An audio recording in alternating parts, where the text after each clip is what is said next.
Boa noite a todos. Meu nome é Rogério Oliveira. Hoje eu estou vindo a público para me apresentar para vocês, porque eu tenho recebido algumas mensagens no meu canal, alguns e-mails, nos quais algumas pessoas me acusam de eu não aparecer em meus vídeos porque estou com medo, estou escondendo a minha face, não estou querendo mostrar o rosto, não estou querendo dar a minha cara a tapa.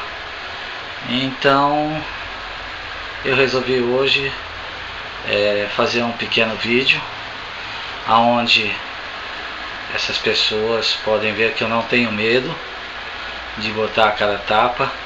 Simplesmente eu tenho me valido dos programas porque não me sinto confortável falando, me expressando com a minha própria voz.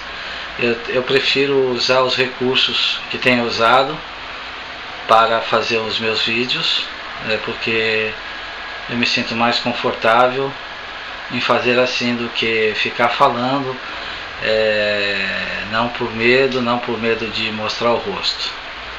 Dito isso, eu gostaria então de agradecer a todos aqueles amados internautas, irmãos que têm se inscrito no meu canal do YouTube. O objetivo do meu canal é compartilhar, repartir com aqueles que realmente estão à busca do caminho verdadeiro, de compreender as Sagradas Escrituras. Pessoas que, assim como eu, estão estudando, estão vendo outras pessoas, o que elas aprenderam, enfim, somos pesquisadores que estamos em busca da verdade e nós não podemos reter só para nós essa verdade, aquilo que aprendemos, aquilo que cremos. Então eu quero agradecer a todos aqueles que fizeram suas inscrições, que fizeram seus comentários, e gostaria também de aproveitar esse momento para falar sobre algo muito importante e fazer um alerta também. E o tema que eu gostaria de explanar com os irmãos hoje seria a respeito do arrebatamento da igreja. Muitos têm aprendido em suas igrejas que haverá um arrebatamento e que esse arrebatamento se dará antes da tribulação. E essas pessoas creem, e os seus pastores ensinaram, que a igreja será arrebatada e não sofrerá a tribulação. Então eu gostaria de desmistificar isso e fazer um grande alerta para vocês também, irmãos. Eu gostaria então de ler para os irmãos o que está escrito na Palavra do Eterno, mais especificamente o que está escrito no livro de Mateus, no capítulo 24, versículo 29 em diante, onde diz o seguinte: logo em seguida a tribulação daqueles dias, o sol escurecerá, a lua não dará a sua claridade, as estrelas cairão do firmamento e os poderes do céu serão abaladas. Então aparecerá no céu o sinal do Filho do Homem. Todos os povos da terra se lamentarão e verão o Filho do Homem vindo sobre as nuvens do céu, com poder e muita glória. E ele enviará os seus anjos com grande clamor de trombeta, os quais reunirão os seus escolhidos dos quatro ventos, de uma a outra extremidade do céu. Irmãos, nós vemos claramente nesse texto de que o arrebatamento só se dará depois da tribulação. Logo no começo aqui já diz: logo em seguida a tribulação daqueles dias, o sol se escurecerá. Então, irmãos, não esperem que vai haver um arrebatamento pré-tribulacional ou antes da tribulação. O arrebatamento só virá depois do escurecimento do sol, quando a lua não dará também a sua claridade e quando as estrelas começarem a cair do firmamento, quando começar a haver uma chuva muito grande de meteoro. Eu gostaria aqui de ler também o que o apóstolo Shaul nos fala sobre o arrebatamento. Em sua primeira carta aos Tessalonicenses, capítulo 4, do versículo 13 em diante. Não queremos, porém, irmãos, que sejais ignorantes com respeito aos que dormem, para não vos entristecerdes com os demais que não têm esperança. Pois se crermos que o Messias morreu e ressuscitou, assim também o Altíssimo, mediante o Messias, trará em sua companhia os que dormem. Ora, ainda vos declaramos por palavra do Senhor isto: nós, os vivos, os que ficarmos até a vinda do Messias, de modo algum precederemos os que dormem. Porquanto o Messias mesmo, dada a sua palavra de ordem, ouvida a voz do arcanjo e ressoada a trombeta do Altíssimo, descerá dos céus, e os mortos no Messias ressuscitarão primeiro. Depois nós, os que ficarmos, seremos arrebatados juntamente com eles entre as nuvens, para o encontro com o Messias nos ares, e assim estaremos para sempre com o Messias. Consolai-vos, pois, uns aos outros com essas palavras. Então aqui nós podemos ver, meus irmãos, que o arrebatamento só se dará quando o Messias retornar e ressuscitar aqueles que morreram na esperança da sua salvação. De modo nenhum esse arrebatamento pré-tribulacional acontecerá, pois primeiro deverá haver os terremotos, o grande terremoto, o escurecimento do sol, a lua não dará a sua luz, as estrelas cairão, os mortos ressuscitarão. Então, só então, aqueles que estiverem vivos vão ser transformados num abrir e fechar de olhos e juntamente serão arrebatados nas nuvens do céu e estarão para sempre com o Messias.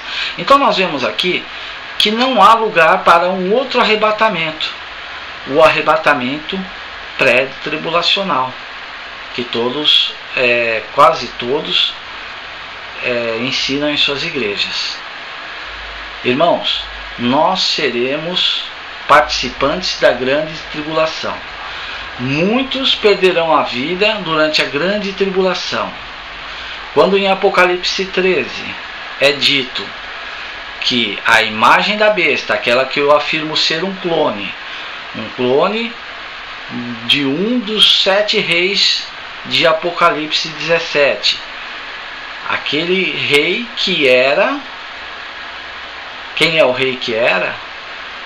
O apóstolo João recebeu a visão e ele viu que 5 já haviam caídos, um era e o outro não havia vindo ainda. Então quer dizer, ele estava em visão no tempo do 6º rei. E a palavra do Eterno fala, aquele que era e já não é. Ele já não era por quê? Porque o 7º viria. E então ele já não era. Aquele que era e já não é também o 8º. E subirá do abismo e vai-se à perdição.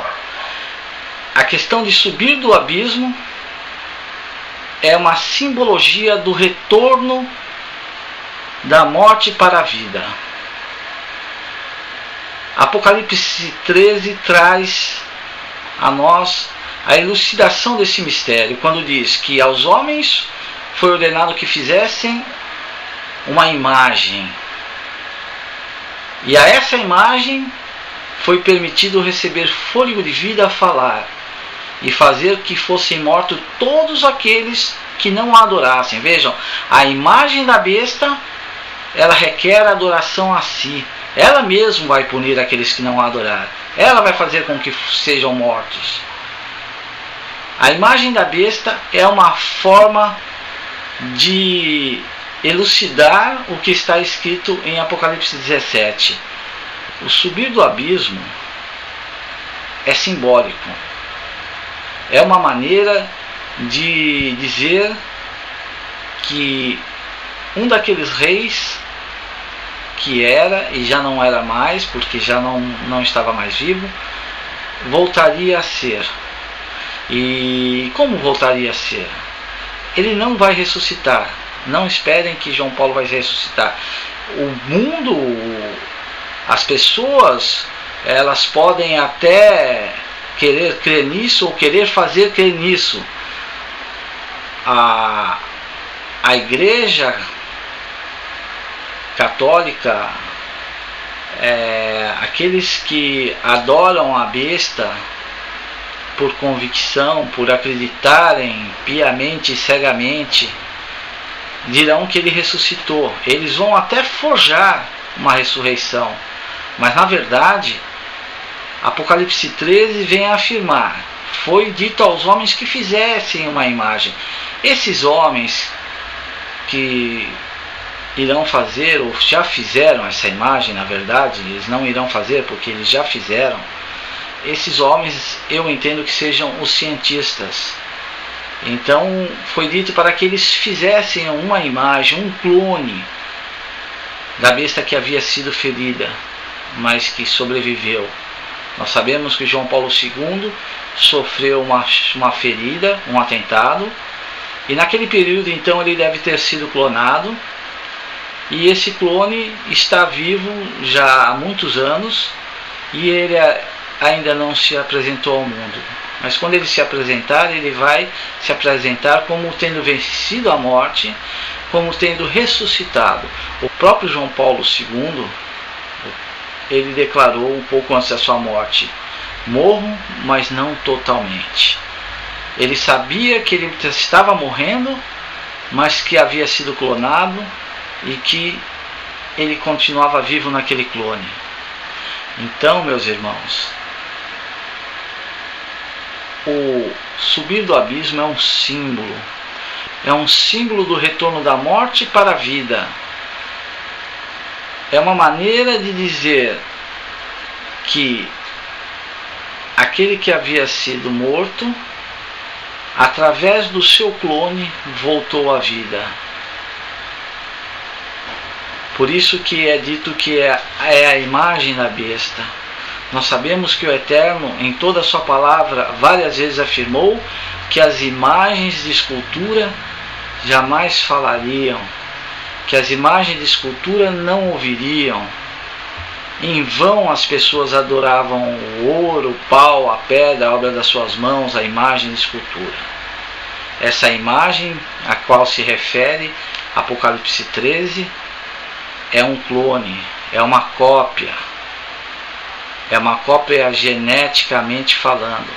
Aí muitos dizem para mim: não, mas se ele foi clonado no ano de 85, ele é muito novo agora. Irmãos, a ovelha Dolly, quando foi clonada, ela sofreu um efeito colateral da sua clonagem. E esse efeito é a velhice precoce. Certamente, todo clone herda uma parte da velhice, dos anos vividos, e ele, quando é criado, ele já geneticamente ele já está envelhecido. Precocemente ele continua desenvolvendo essa velhice. Amados, agora voltando ao assunto do arrebatamento, eu queria dizer o seguinte: irmãos, em Apocalipse 7, versículo 9 em diante, há uma outra prova incontestável de que os escolhidos, de que os filhos do Altíssimo, eles passarão pela grande tribulação. Eu gostaria de ler aqui o texto para que os irmãos analisassem. Depois dessas coisas vi, eis uma grande multidão que ninguém podia enumerar, de todas as nações, tribos, povos e línguas, em pé diante do trono e diante do Cordeiro. estavam vestidos de vestiduras brancas, com palmas na sua mão, e clamavam com grande voz, dizendo: Ao Altíssimo, que se assenta no trono, e ao Cordeiro pertence a salvação. Todos os anjos estavam de pé, rodeando o trono. Os anciões e os 4 seres viventes, e ante o trono se prostraram sobre os seus rostos e adoraram ao que vive para todo sempre, dizendo: Amém. O louvor, a glória e a sabedoria, e ações de graças, e honra, e poder, e força sejam ao Altíssimo, pelos séculos dos séculos. Amém. Um dos anciões tomou a palavra, dizendo: Este que se vestem de vestiduras brancas, quem são e de onde vieram? Respondi-lhe: Meu Senhor, tu o sabes. Ele então me disse: São estes os que vêm da grande tribulação. Lavaram as suas vestiduras e as alvejaram no sangue do Cordeiro, razão porque se acham diante do trono do Altíssimo e o servem de dia e de noite no seu santuário. E aquele que se assenta no trono estenderá sobre eles o seu tabernáculo. Jamais terão fome, nunca mais terão sede, não cairá sobre eles o sol, nem o ardor algum. Porque o Cordeiro que se encontra no meio do trono os apacentará e os guiará para as fontes das águas da vida. Queridos irmãos, agora eu faço uma pergunta. É possível eu chegar dos Estados Unidos sem eu nunca ter estado lá?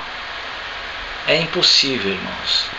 O anjo faz então a pergunta: Estes, da onde são e de onde vêm? E então João responde: Eu não sei, mas tu sabes. E o anjo então diz: Estes são aqueles que vieram da grande tribulação e lavaram as suas vestes no sangue do Cordeiro, razão pela qual eles estão diante do trono e servem ao Altíssimo de dia e de noite. Irmãos, é realmente um engano afirmar que haverá um arrebatamento antes da grande tribulação. Não haverá um arrebatamento pré-tribulacional. O arrebatamento será pós-tribulacional. Quando houver acabado a grande tribulação, quando houver um grande terremoto, quando houver o escurecimento do sol, quando a lua não der a sua luz, quando as estrelas começarem a ser lançadas na terra, quando os mortos ressuscitarem, quando o sinal do Filho do Homem aparecer nas nuvens do céu, aí sim está próximo o arrebatamento. Não precederemos os que já dormem. Muito de nós ainda iremos dormir e ressuscitaremos naquele dia glorioso, quando o Messias vier nas nuvens do céu para nos buscar.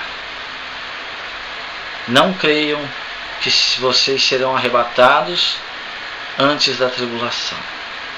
Queridos irmãos, nós acreditamos que haverá um arrebatamento sim, pré-tribulacional. Mas esse arrebatamento não é um arrebatamento verdadeiro. Vocês já devem ter ouvido falar do falso arrebatamento. Como será esse falso arrebatamento, irmãos? Vocês já imaginaram como é que tantas pessoas vão desaparecer para que se possa forjar esse falso arrebatamento? Na verdade, o que vai acontecer, irmãos, é que ao deixarmos as nossas casas, ao deixarmos os nossos carros, ao deixarmos tudo para trás para seguirmos o caminho das montanhas, para nos ausentarmos deste período de grande tribulação, ao deixarmos tudo, nós também deixaremos a ausência das nossas pessoas. Nós desapareceremos, irmãos. Aí então o que acontecerá? As autoridades se valerão disso para dizer: olha, houve um arrebatamento. Houve o arrebatamento, já aconteceu o arrebatamento. O Rogério sumiu. Vejam, a casa dele está vazia. O irmão Rubens sumiu. O irmão Rivanildo Menezes sumiu. O irmão Celso sumiu. Eles se valerão, irmãos, da nossa ausência. Nós seremos o falso arrebatamento, irmãos. Nós que estaremos indo para as montanhas. Então, irmãos, eu gostaria de fazer um apelo aqui para todos aqueles que têm em seus planos subirem para as montanhas, para aqueles que têm em seus planos irem para um lugar ermo, para se esconderem da imagem da besta, para se esconderem do oitavo rei, para se esconderem das autoridades, para se esconderem da marca da besta, aqueles que têm em seus planos já e que sabem que uma hora irão partir, que deixem diversos recados, irmãos, que deixem recados aos seus amigos, aos seus vizinhos, que avisem: olha, eu vou para as montanhas. Não diga qual é a montanha que você vai, só avise, deixe e-mail, mande e-mail para centenas de pessoas, para que essas pessoas possam testemunhar: não houve arrebatamento, não houve arrebatamento. Essas pessoas foram para as montanhas, essas pessoas foram para o ermo da terra. Então, irmãos, o falso arrebatamento que haverá, na verdade, quem serão os arrebatados serão aqueles que irão desaparecer porque subiram para as montanhas, porque saíram das grandes cidades, porque abandonaram tudo. Então eles vão falar: vejam, está tudo aqui, as roupas, o carro, o dinheiro. Irmãos, deixem recados, avisem seus familiares, avisem os seus amigos, enviem vários e-mails para os seus contatos dizendo: eu estou desaparecendo para as montanhas, não estou sendo arrebatado. Não acreditem neste falso arrebatamento. Amados, o que eu queria transmitir para vocês, eu acho que já foi possível. Eu quero agradecer a todos pela paciência e eu creio que deu para vocês perceberem realmente que eu tenho alguma dificuldade para falar, alguma dificuldade para esclarecer os meus pensamentos através das palavras diante de uma câmera, e é por isso então que eu tenho feito meus vídeos preparando textos e colocando uma máquina para ler. Então eu agradeço a todos que tiveram a paciência de me escutar. Deixo um forte abraço para vocês, que o Eterno possa abençoá-los, levá-los aos pés do Cordeiro, e que a paz do Eterno possa alcançar todos vocês, e que o Eterno possa lhes dar sabedoria, discernimento e um coração contrito, arrependido, e que vocês possam buscar ao Eterno enquanto se pode achar, enquanto ainda é possível. Esse é meu desejo, essa é minha oração por vocês. Muito obrigado e até uma próxima vez.